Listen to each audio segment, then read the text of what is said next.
ప్రస్తుతం ఏపీలో political heat నెలకొంది. తెలంగాణలో నాగార్జున సాగర్ ఉప ఎన్నికపై అందరి దృష్టి ఎలా ఉందో ఏపీలో తిరుపతి ఉప ఎన్నిక విషయంలోనూ అంతే ఆసక్తితో ఉన్నారు. అయితే సాగర్లో పోటీ టఫ్గా ఉంటుందని అందరూ అంచనా వేస్తున్నారు. తిరుపతి ఫలితం విషయంలో డౌట్ లేకపోయినా అక్కడ కొన్ని సంచలనాలు నమోదయ్యే అవకాశం ఉందని రాజకీయ వర్గాల్లో కాస్త ఆసక్తి నెలకొంది. అయితే వైసీపీకి అనుకున్న మెజార్టీ వస్తుందా రాదా అన్నదే ఇక్కడ సందేహం.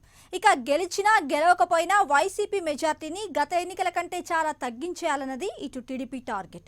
మరి ఎవరి అంచనాలు ఎలా ఉన్నా వైసీపీ శ్రేణిలో ప్రస్తుతం తీవ్ర ఆందోళన నెలకొంది. అయితే ఈసారి కూడా అదే రిపీట్ అవుతుందా అన్న సందేహం ఉంది. పోనీ బల్లి దుర్గాప్రసాదరావు మృతి చెందడంతో ఆ సెంటిమెంట్ ఇక్కడ వర్కౌట్ అవుతుందా అంటే ఆ ఛాన్స్ కూడా లేదు.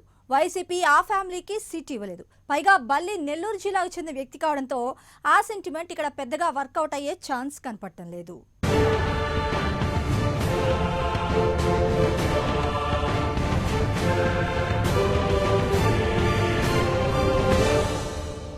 తిరుపతి లోక్సభ స్థానానికి జరుగుతున్న ఉప ఎన్నిక ప్రస్తుతం ఆసక్తికరంగా మారుతుంది. అధికార వైసీపీ డాక్టర్ గురుమూర్తిని తిరుపతి లోక్సభ బరిలోకి దింపింది. తిరుపతి పార్లమెంటు నియోజకవర్గానికి ఉప ఎన్నిక పోలింగ్ ఏప్రిల్ 15న జరగనున్న సంగతి మనకు తెలిసిందే. మరి 5 అసెంబ్లీ ఎన్నికలతో పాటు తెలుగు రాష్ట్రాల్లో 2 ఉప ఎన్నికలు జరగనున్నాయి. ఏపీలో తిరుపతి లోక్సభ సీటుతో పాటు తెలంగాణలోని నాగార్జున సాగర్ అసెంబ్లీ సెగ్మెంట్ కూడా ఉప ఎన్నికలు జరగనున్నాయి. మరి ఈ ఉప ఎన్నికల ఫలితాలు మే 2న వెలువడనున్నాయి. ఎంపీ బల్లి దుర్గాప్రసాదరావు కరోనా సోకి మరణించడంతో తిరుపతికి, ఇటు సిట్టింగ్ ఎమ్మెల్యే నోముల నరసింహయ్య మరణంతో నాగార్జున సాగర్ కు ఉప ఎన్నిక అనివార్యమైన పరిస్థితి. మరి 2 చోట్ల అధికార పార్టీకి చెందిన సభ్యులే మరణించడంతో ఆ సీట్లను కోల్పోవద్దన్న కృతనిశ్చయంతో అధికార పార్టీ వ్యూహాలు కదుపుతోంది.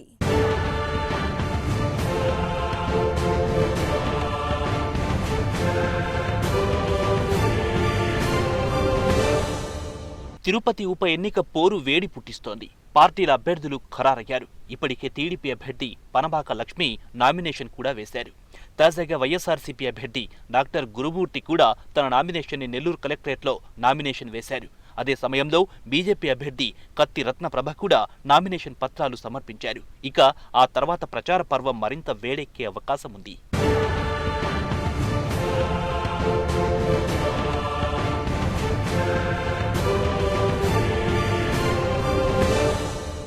తిరుపతి ఉప ఎన్నిక చుట్టూ ఇప్పటికే చర్చ మొదలయ్యింది.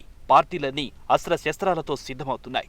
సామాన్య రైతు కుటుంబీకుడైన విద్యాధికుడు డాక్టర్ గురుమూర్తిని బరిలో దింపిన వైఎస్ఆర్సీపీ వ్యూహాత్మకంగా సాగుతోంది. ఆ పార్టీకి చెందిన మంత్రి Peddireddy Ramachandra Reddy, TDP chairman YV Subba Reddy సమన్వయకర్తలుగా ఎన్నికల బాధ్యతలు నిర్వర్తిస్తున్నారు. ఒక్కో అసెంబ్లీ స్థానానికి ఒక్కో మంత్రిని ఇన్ఛార్జిగా నియమించారు. వారితో పాటు ఎమ్మెల్యేలంతా ఆ పార్టీకే చెందిన వారు కావడంతో అభ్యర్థిని గెలిపించుకోవడమే కాకుండా భారీ మెజారిటీతో అందరి దృష్టిని ఆకర్షించే స్థాయిలో విజయం సాధించాలని సీఎం నిర్దేశించిన లక్ష్యం వైపు సాగుతున్నారు. ఇప్పటికే వివిధ నియోజకవర్గాల వారీగా దానికి అనుగుణంగా ప్రయత్నాలు మొదలయ్యాయి. ఎన్నికల ప్రచారంలో సీఎం వస్తారా లేదా అన్నది స్పష్టత లేదు. కానీ స్థానిక ఎన్నికల మాదిరిగానే ఇన్ఛార్జుల సారథ్యంలోనే పార్టీ ముందుకెళ్లే అవకాశం ఉన్నప్పటికీ చివరిలో సీఎం ఏదో ఒక చోట కార్యక్రమం నిర్వహిస్తారని చెబుతున్నారు.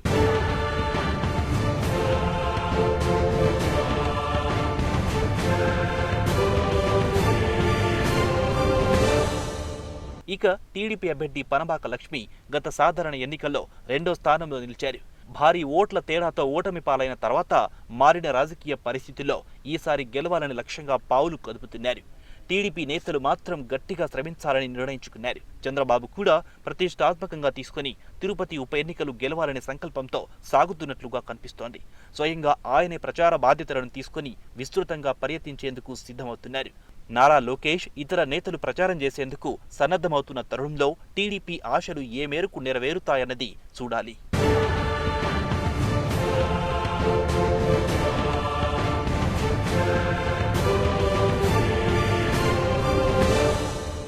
బీజేపీ గంపెడాశతో ఉంది. అభ్యర్థి కోసం ఆఖరి నిమిషం వరకు నాంచి చివరకు రత్నప్రభ పేరును ఖరారు చేశారు. అయితే ఆమెకు రాజకీయాలు కొత్త కావడం, బీజేపీకి బలమైన క్యాడర్ లేకపోవడం, ప్రచారంలో ప్రజల నుంచి సానుకూల స్పందన లేకపోవడంతో ఆ పార్టీ క్యాడర్ని కలవరపరుస్తోంది. ముఖ్యంగా ప్రత్యేక హోదా సెంటిమెంట్ పూర్తిగా చల్లారలేదు. దానికి తోడు విశాఖ ఉక్కు, పెరుగుతున్న ధరలు, రైతు ఉద్యమాల ప్రభావం కూడా బీజేపీని కొంత ఇరకాటంలో నెడుతోంది.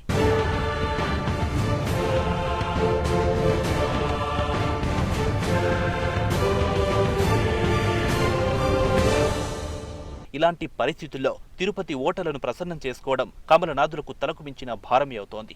అయినప్పటికీ టీడీపీని అధిగమించి రెండో స్థానంలో నిలుస్తామనే ధీమా బీజేపీలో వ్యక్తమవుతోంది. అదే జరిగితే ఏపీ రాజకీయాల్లో పెను మార్పులకు మూలమవుతోందని భావిస్తున్నారు. బీజేపీ ఆశలు ఏ మేరకు పండుతాయో చూడాలి. ఇక ప్రచార విషయంలో ఏపీ నేతలు తప్ప పెద్దగా బీజేపీ జాతీయ నేతలు కూడా ఇటువైపు చూసే అవకాశం లేదు.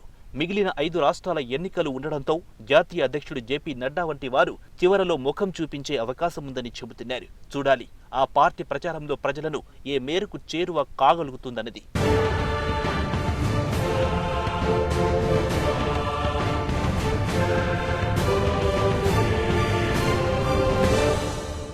తిరుపతి లోక్సభ సీటు చరిత్రను ఓసారి పరిశీలిస్తే 1952లో ఈ ఎంపీ సీటుకు తొలిసారిగా ఎన్నికలు జరిగాయి. తొలి 2 సార్లు అంటే 1952, 1957 ఎన్నికల్లో తిరుపతి నుంచి మాడభూషి అనంత శయనం అయ్యంగార్ కాంగ్రెస్ పార్టీ తరపున విజయం సాధించారు. ఆ తర్వాత 1962, 1967 ఎన్నికల్లో కాంగ్రెస్ పార్టీ తరపునే సి దాస్ ఎంపీగా తిరుపతి నుంచి గెలుపొందారు.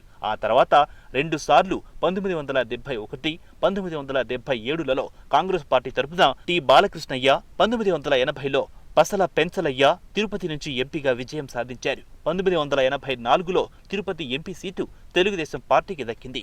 చింతా మోహన్ టీడీపీ తరపున ఎంపీగా గెలిచారు.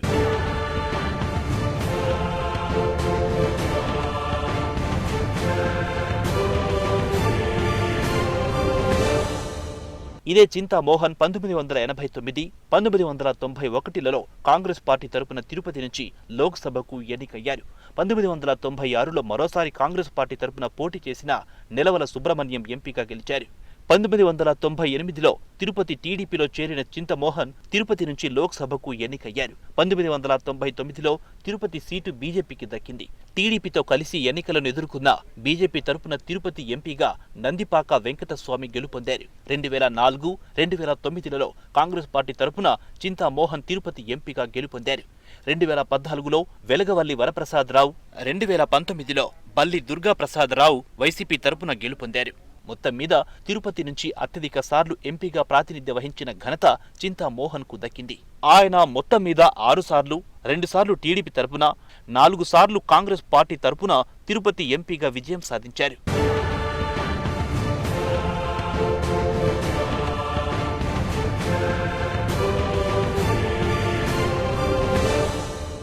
2019లో జరిగిన సాధారణ ఎన్నికల్లో తిరుపతి నుంచి వైసీపీ తరపున బల్లి దుర్గాప్రసాదరావు పోటీ చేసి విజయం సాధించారు. దుర్గాప్రసాదరావు 55.03%తో 7,22,877 ఓట్లు సాధించారు.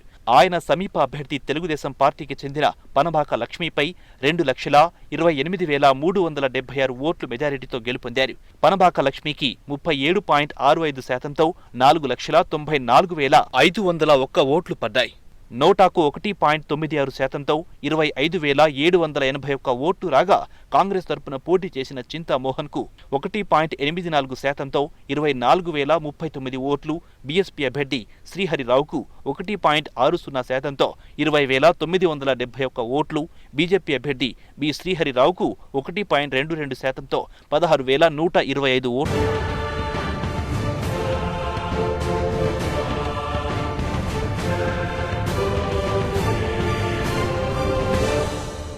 తిరుపతి లోక్సభ స్థానం ఉప ఎన్నికకు నామినేషన్ల ఘట్టం ముగిసింది. మరి ఈ ఆధ్యాత్మిక క్షేత్రంపై పార్టీలన్నీ తీవ్రంగా దృష్టి సారించాయి.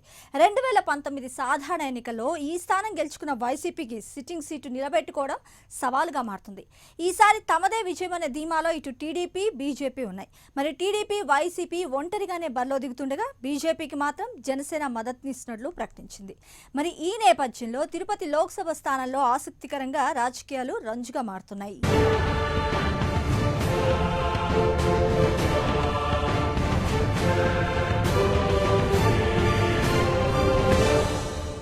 తిరుపతి పార్లమెంట్ ఉప ఎన్నికకు సంబంధించి ప్రధాన పార్టీల మధ్య వ్యూహాలు పెరుగుతున్నాయి. గెలిచినా గెలవకపోయినా వైసీపీని అడ్డుకునేందుకు టీడీపీ పట్టుదలగా ఉంది. అదే సమయంలో తమ ఉనికిని చాటుకునేందుకు బీజేపీ వ్యూహాత్మకంగా ముందుకు సాగుతోంది. జాతీయ నాయకులను, పొరుగున ఉన్న తెలంగాణ నాయకులను కూడా ఇక్కడ మోహరించి ప్రచారం చేయించాలని నిర్ణయించుకుంది. ఇక వైసీపీ అయితే దేశంలో ఇప్పటి వరకు రాని మెజారిటీ తీసుకొచ్చి డాక్టర్ గురుమూర్తి గతంలో సీఎం జగన్కు చేసిన సేవలకు రుణం తీర్చుకోవాలని భావిస్తోంది. ఈ ఎన్నికలు వచ్చే నెల 17న జరగనుంది. అయితే దీనికి ఖచ్చితంగా నెల ముందు జరిగిన స్థానిక ఎన్నికల్లో వైసీపీ విజయ దుందుబి మోగించింది. ఇప్పుడు తిరుపతిలో ప్రతిష్టాత్మకంగా భావిస్తున్న టీడీపీ, బీజేపీ ఘోరంగా చతికిలపడ్డాయి.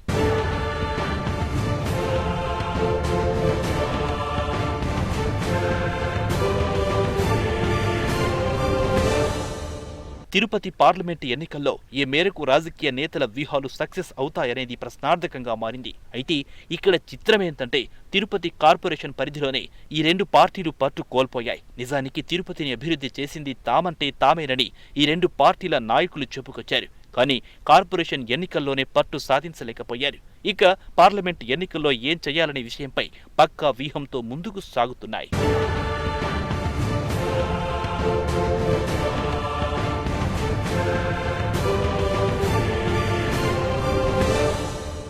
ప్రధానంగా బీజేపీ పట్టుబట్టి జనసేనను వెనక్కి నెట్టి మరీ ఇక్కడి సీటును దక్కించుకుంది. బీజేపీ అభ్యర్థిగా మాజీ ఐఏఎస్ అధికారి రత్నప్రభను రంగంలో దింపారు.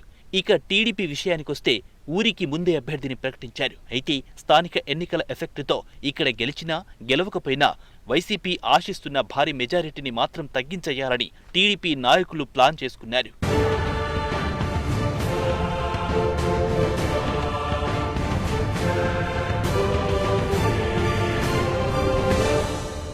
తిరుపతి ఉప ఎన్నికను ప్రతిష్టాత్మకంగా తీసుకుంది టీడీపీ. అందరికంటే ముందుగా పార్టీ అభ్యర్థిగా పనబాక లక్ష్మి పేరును ప్రకటించారు అధినేత చంద్రబాబు. మరోవైపు ఈ ఎన్నికల్లో గెలిపే లక్ష్యంగా వ్యూహాలు రచిస్తోంది టీడీపీ. పార్టీ సీనియర్లతో ఇప్పటికే నెల్లూరులో సమావేశమై ఉప ఎన్నికపై చర్చించారు.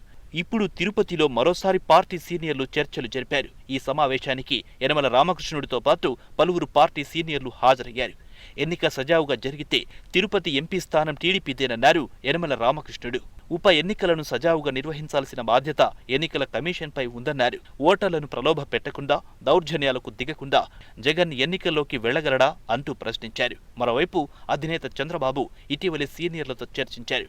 ఈ ఎన్నికలను సీరియస్ గా తీసుకోవాలని ఆదేశించారు. ఎన్నికల్లో ఇన్ఛార్జీలు గట్టిగా పనిచేయకపోతే చర్యలుంటాయన్నారు. రానున్న ఎన్నికల్లో సీట్లు ఇవ్వాలన్నా, ఇన్ఛార్జీలుగా కొనసాగాలన్నా ఈ ఉప ఎన్నికలే కొలమానమన్నారు. క్షేత్ర స్థాయిలో నాయకులు పనిచేయకుండా కబుర్లు చెప్తే కుదరదని హెచ్చరించారు. అంతేకాదు ఒక్కో క్లస్టర్కు 30 బూతులుండేలా తిరుపతిని మొత్తం 70 క్లస్టర్లుగా విభజించారు. ఈ క్లస్టర్లకు సీనియర్ నేతలను ఇన్ఛార్జీలుగా నియమించారు. ఎన్నికల ప్రక్రియను సమన్వయపరిచేందుకు 5గురితో కమిటీ ఏర్పాటు చేశారు. అచ్చెన్నాయుడు, సోమిరెడ్డి, లోకేష్, బీదా రవిచంద్రతో పాటు పనబాక కృష్ణయ్య ఈ కమిటీలో ఉంటారు.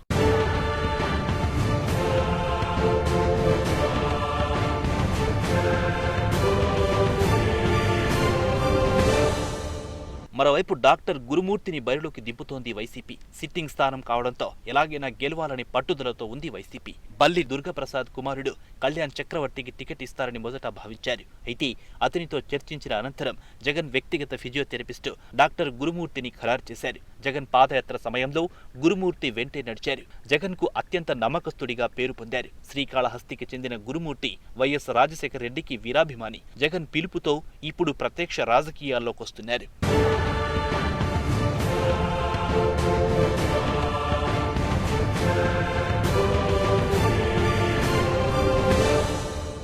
మరోవైపు బీజేపీ, జనసేన అభ్యర్థిగా మాజీ ఐఏఎస్ రత్నప్రభను రంగంలోకి దించుతున్నారు.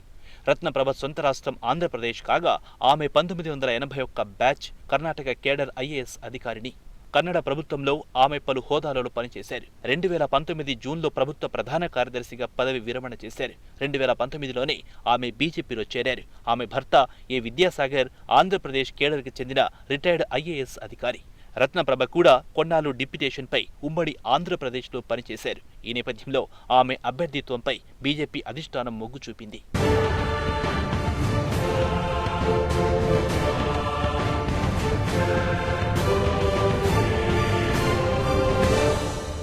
తిరుపతి ఉప ఎన్నిక ప్రచార కమిటీ సభ్యులుగా దాసరి శ్రీనివాసులతో పాటు రావెల కిషోర్ బాబుకి ప్రచార బాధ్యతలను అప్పగించారు. పంచాయతీ, మున్సిపాలిటీ ఎన్నికల్లో ఏమాత్రం ప్రభావం చూపకుండా తిరుపతి లోక్సభ ఉప ఎన్నికల్లో మాత్రం సత్తా చాటుతామంటోంది బీజేపీ. అయితే ప్రధాన పోరు మాత్రం వైసీపీ, టీడీపీ మధ్య ఉండబోతుందంటున్నారు రాజకీయ విశ్లేషకులు.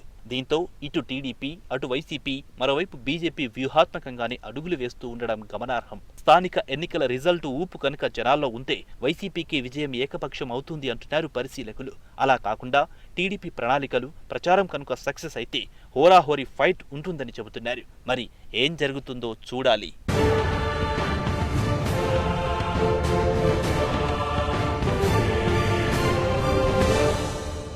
ఆంధ్రప్రదేశ్లో తిరుపతి పార్లమెంట్ ఉప ఎన్నికల వేడి రాజుకుంది. త్వరలో జరగనున్న తిరుపతి బై ఎలక్షన్ను ప్రధాన పార్టీలన్నీ ప్రతిష్టాత్మకంగా భావిస్తున్నాయి. వైసీపీ, బీజేపీ, సిపిఎం అభ్యర్థులు నెల్లూరు జిల్లా కలెక్టరేట్లో నామినేషన్ను దాఖలు చేశాయి. మరి ఈ కార్యక్రమానికి భారీ సంఖ్యలో కార్యకర్తలు, నేతలు పాల్గొన్నారు. టీటీడీ చైర్మన్ వైవి సుబ్బారెడ్డి, మంత్రి పెద్దిరెడ్డి, అనిల్ కుమార్, గౌతమ్ రెడ్డి, కొడాల్ నానేలతో కలిసి వైసీపీ అభ్యర్థి డాక్టర్ గురుమూర్తి తన నామినేషన్ను దాఖలు చేశారు. బీజేపీ, జనసేన ఉమ్మడి అభ్యర్థి రత్నప్రభ కూడా తమ నామినేషన్ను సమర్పించారు. మరి నెల్లూరులో కస్తూరిదేవి గార్డెన్స్ నుంచి కలెక్టరేట్ వరకు భారీ ర్యాలీగా తరలివెళ్లి తమ నామినేషన్ వేశారు. మరి ఇప్పటికే నామినేషన్ వేసిన టీడీపీ అభ్యర్థి పనబాక లక్ష్మి ముమ్మర ప్రచారాన్ని నిర్వహిస్తున్నారు. నియోజకవర్గంలో ఇంటింటి ప్రచారం చేస్తున్నారు. ఇక కాంగ్రెస్ అభ్యర్థిగా చింతామోహన్ సాదాసీదాగా నామినేషన్ దాఖలు చేశారు.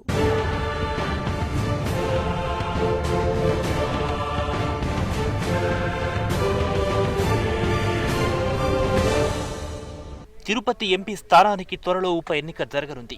ఈ నేపథ్యంలో టీడీపీ అధినేత చంద్రబాబు తిరుపతి లోక్సభ నియోజకవర్గ పార్టీ నేతలతో వీడియో కాన్ఫరెన్స్ నిర్వహించారు. అభ్యర్థిని బరిలో నిలపడంతో పాటు గెలుపు వ్యూహాలపై చర్చించారు. టీడీపీ అభ్యర్థి మాజీ కేంద్ర మంత్రి పనబాక లక్ష్మి రంగంలో అభ్యర్థి విజయం కోసం పార్టీ శ్రేణులంతా కష్టపడి పనిచేయాలని దిశానిర్దేశం చేశారు. తిరుపతి పార్లమెంటు ఉప ఎన్నిక వైసీపీ ఓటమికి వేదికగా నిలవాలని, వైసీపీ అరాచకాలకు ఇక్కడి నుంచే అడ్డుకట్ట పడాలని అన్నారు.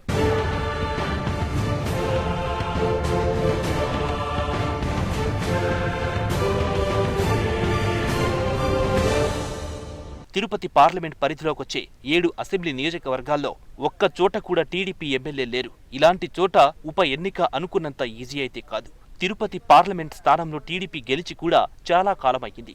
అయినప్పటికీ ఉప ఎన్నిక విషయంలో ప్రతిపక్షం గట్టి నిర్ణయమే తీసుకుంది. పనబాక లక్ష్మి గతంలో నెల్లూరు నుంచి 2 సార్లు, బాపట్ల నుంచి 1 సారి, మొత్తంగా 3 సార్లు ఆమె ఎంపీగా ఎన్నికయ్యారు. యూపీఏ హయాంలో 10 సంవత్సరాలు కేంద్ర మంత్రిగా పనిచేశారు. కేంద్ర, ఆరోగ్య, కుటుంబ సంక్షేమ, జౌళి తదితర శాఖలను ఆమె నిర్వర్తించారు. కాంగ్రెస్ హయాంలో ఓ వెలుగు వెలిగిన పనబాక లక్ష్మి ఏపీలో మారిన రాజకీయ పరిస్థితుల నేపథ్యంలో 2019లో టీడీపీలో చేరారు. తిరుపతి ఎంపీగా పోటీ చేసి ఓటమి పాలయ్యారు. దీంతో మరోసారి చంద్రబాబు ఆమెకి అవకాశం కల్పించారు.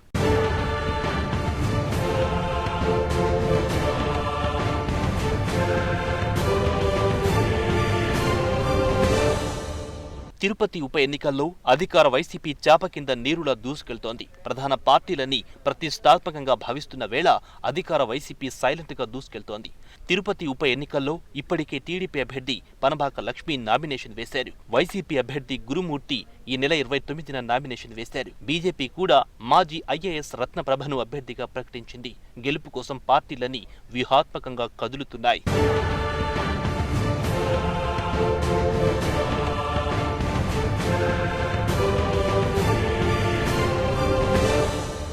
వైసీపీ తరపున కొత్త అభ్యర్థి అయిన డాక్టర్ గురుమూర్తి సైలెంట్ గా ప్రచారంలో దూసుకుపోతున్నారు. ఎలాంటి హడావిడి చేయకుండానే ఆయా నియోజకవర్గ నేతలతో కలిసి ఓటర్లను ఆకట్టుకునే పనిలో బిజీగా ఉన్నారు. గ్రామాలు, పట్టణాలలో తిరుగుతూ వైసీపీ నేతలను ఏకం చేస్తూ ప్రజల్లోకి వెళ్తున్నారు. పార్టీలన్నీ ఇంకా అభ్యర్థులతో నామినేషన్ వేయకముందే, ప్రజల్లోకి రాకముందే గురుమూర్తి ఓ రౌండ్ చుట్టి వస్తున్నారు.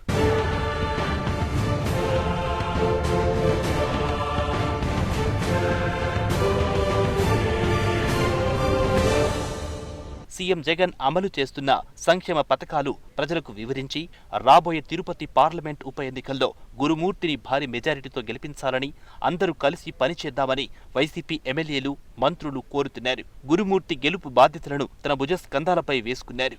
ఇక గురుమూర్తి ప్రజల్లోకి విస్తృతంగా వెళ్తున్నారు. తాను సైనికుడిలా పనిచేస్తానని, నాయకులంతా తనకు ఆశీర్వాదం అందించాలని నేతలను కలుపుకునే పనిలో పడ్డారు.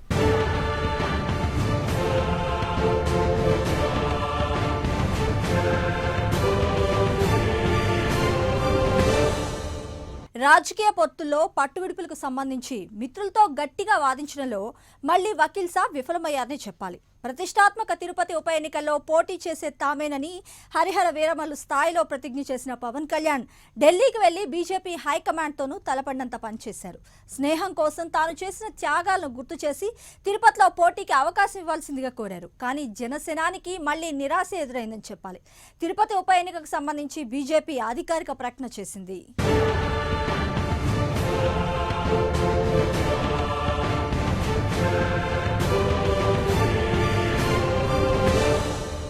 తిరుపతి లోక్సభ ఉప ఎన్నిక వేళ బీజేపీ రాష్ట్ర అధ్యక్షుడు సోము వీర్రాజు జనసేన అధినేత పవన్ కళ్యాణ్ను ఉద్దేశించి చేసిన వ్యాఖ్యలు పెద్దగా ఆశ్చర్యం కలిగించడం లేదు. పవన్ కళ్యాణ్ను గొప్పగా చూసుకోవాలని, పువ్వుల్లో పెట్టి చూసుకోవాలని బీజేపీ పెద్దలు చెప్పారు. ఈ రాష్ట్రానికి అధిపతిని చెయ్యాలని భావిస్తున్నారు అంటూ సోము వీర్రాజు చెప్పుకొచ్చారు. రాష్ట్ర అధిపతి అంటే పవన్ కళ్యాణ్ను ఏపీ ముఖ్యమంత్రిని చేస్తామని కమలం పార్టీ ఏపీ అధిపతి చెబుతున్నారు.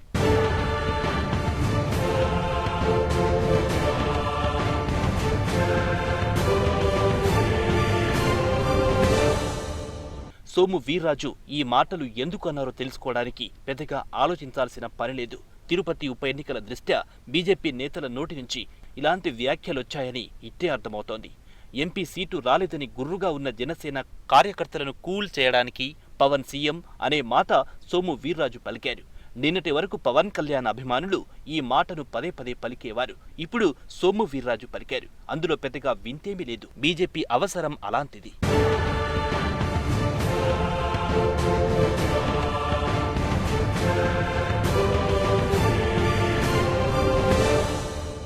ఉప ఎన్నికల్లో కనీసం 2వ స్థానంలో నిలిచిన బీజేపీకి అది అతిపెద్ద అచీవ్మెంట్. టీడీపీని వెనక్కి నెట్టి బీజేపీ ముందుకొస్తోంది. ఇలా కాకుండా 3వ స్థానంలోనో లేదా గతంలో మాదిరిగా 1-2% ఓట్లతోనో సరిపెట్టుకుంటే ఏపీపై ఆశలను వదులుకోవాల్సిందే. పవన్ కళ్యాణ్ను దేవుడు అంటూ ఆరాధించే ఆయన అభిమానులు సోము వీర్రాజు వ్యాఖ్యల వల్ల ఖుషీగా ఉండొచ్చు. అయితే అసలు వాస్తవాన్ని మాత్రం ఇక్కడ గమనించాల్సి ఉంటోంది. వైసీపీ ఎంపీ మరణించడం వల్ల జరుగుతున్న ఉప ఎన్నికల్లో ఆ సీటును జనసేనకిచ్చేందుకు ఏమాత్రం ఇష్టం లేని బీజేపీ రేపు ఏకంగా సీఎం పదవిని పవన్ కళ్యాణ్కి ఇస్తుందా అనేది ప్రశ్నార్థకంగానే ఉంది. అయితే సోము వీర్రాజు మాత్రం ఏపీ సీఎంగా పవన్ కావాలంటున్నారు. మోడీ గారు, పవన్ కళ్యాణ్ గారు అంటే వారికి చాలా అభిమానం.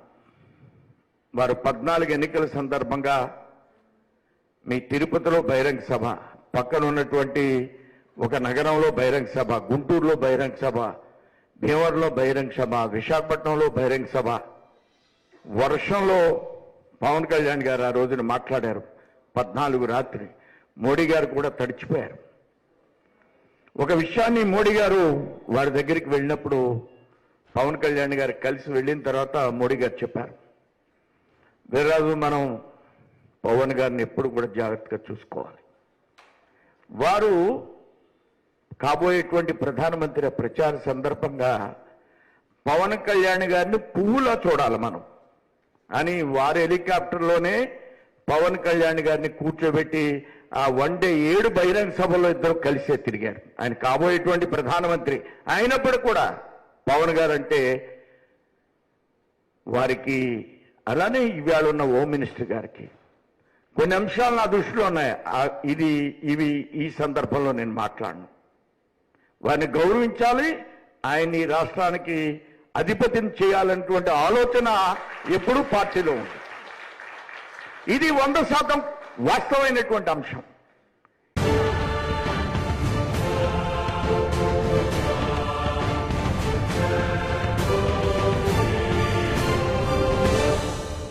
నిజంగా పవన్ కళ్యాణ్ను పువ్వులో పెట్టి చూసుకోవాలని బీజేపీ పెద్దలు భావిస్తే ఢిల్లీ చుట్టూ చక్కర్లు కొట్టినా మోదీ, అమిత్ షా అపాయింట్మెంట్లు ఎందుకు దక్కలేదు?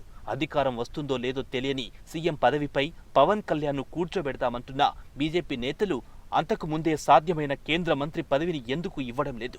బీహార్లో లోక్ జనశక్తి పార్టీ ఎల్జేపీ ఓటింగ్ శాతం 5-6% మాత్రమే. బీహార్ అసెంబ్లీలో ఆ పార్టీ ప్రాతినిధ్యం కూడా సింగిల్ డిజిట్లోపే.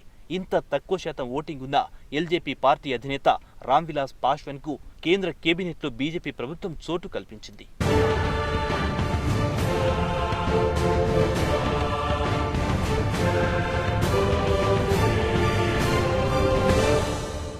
ఏపీలో జనసేన పార్టీకి చెప్పుకోదగిన ఓటు బ్యాంకుంది.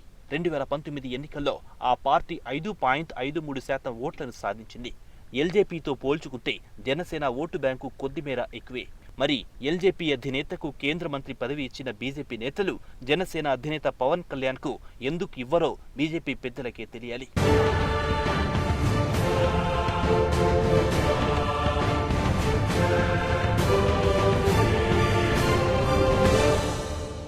ఏపీలో నిజంగా జనసేనతో కలిసి సాగాలి, 2023లో అధికారంలో రావాలి అనే లక్ష్యాలు గల బీజేపీ పవన్ కు కేంద్ర మంత్రి పదవి ఎందుకివ్వరు?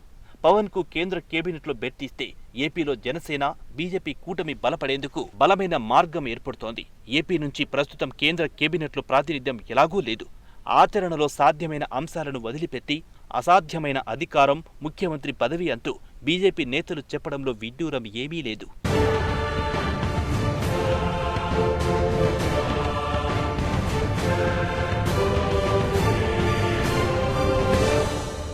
తిరుపతి ఉప ఎన్నికలో మరి ఎలాగైనా పట్టు సాధించాలి ప్రధాన పార్టీలన్నీ వ్యూహాలు రచిస్తున్నాయి. సిట్టింగ్ సీటును ఎట్టి పరిస్థితుల్లోనూ నిలబెట్టుకోవాలని వైసీపీ పట్టుదలగా ఉంది. నియోజకవర్గానికి ఒక మంత్రి చొప్పున ప్రచార బాధ్యతలు అప్పగించింది. మరి ఇక టీడీపీ 5 సభ్యులతో ఎన్నికల ప్రక్రియ కొరకు కమిటీ ఏర్పాటు చేసింది. బీజేపీ, జనసేనలు తాము సత్తా చాటుతామని చెబుతున్నాయి. మరి తిరుపతి ఉప ఎన్నిక అభ్యర్థుల ఆస్తుల లెక్కలు అఫిడవిట్ల రూపంలో బయటకు వస్తున్నాయి. వైసీపీ అభ్యర్థికి కారే లేదు, కాంగ్రెస్ అభ్యర్థికి ఆస్తులు లేవు, బీజేపీ అభ్యర్థి మాత్రం రిచ్, టీడీపీ అభ్యర్థి కూడా పర్వాలేదు. అయితే అఫిడవిట్లలో అభ్యర్థులు చూపించే లెక్కలకి ఆయా ఎన్నికల్లో అభ్యర్థులు చేసే ఖర్చుకి ఏమాత్రం పొంతన ఉండదన్న విషయం మనకు తెలిసిందే. లిక్కర్ డంపులుంటాయి, నోట్ల కట్టలు కరిగిపోతుంటాయి. ఇవన్నీ ఎన్నికల్లో మామూలే. ఓ అంచనా ప్రకారం ఆంధ్రప్రదేశ్ రాష్ట్ర చరిత్రలోనే అత్యంత ఖరీదైన ఉప ఎన్నికగా తిరుపతి ఉప ఎన్నిక మారబోతుందట. మరి గతంలో గుంటూరు జిల్లాలోని ఒక లోక్సభ నియోజకవర్గం, కృష్ణా జిల్లా అలాగే విశాఖపట్నం జిల్లాలోని 2 లోక్సభ నియోజకవర్గాలు అత్యంత ఖరీదైనవిగా ఎన్నికల ఖర్చు లెక్కపరంగా వార్తల్లోకి ఎక్కిన విషయం మనకు తెలిసిందే. మరి వాటికి మించిన ఖర్చు ఇప్పుడు జరగబోతుందట. అది 3 ఏళ్ల పదవీ కాలం కోసం ఇంత ఖర్చు అంటే ఆషామాషి వ్యవహారం కాదండి. మరి తిరుపతి పార్లమెంట్ ప్రజలు ఎవరిని ఢిల్లీకి పంపుతారో, ఎవరి అస్తిత్వం చాటుకునే అవకాశం ఇస్తారో, ఎవరిని గలీలో ఉంచుతారో వేచి చూడాల్సిందే.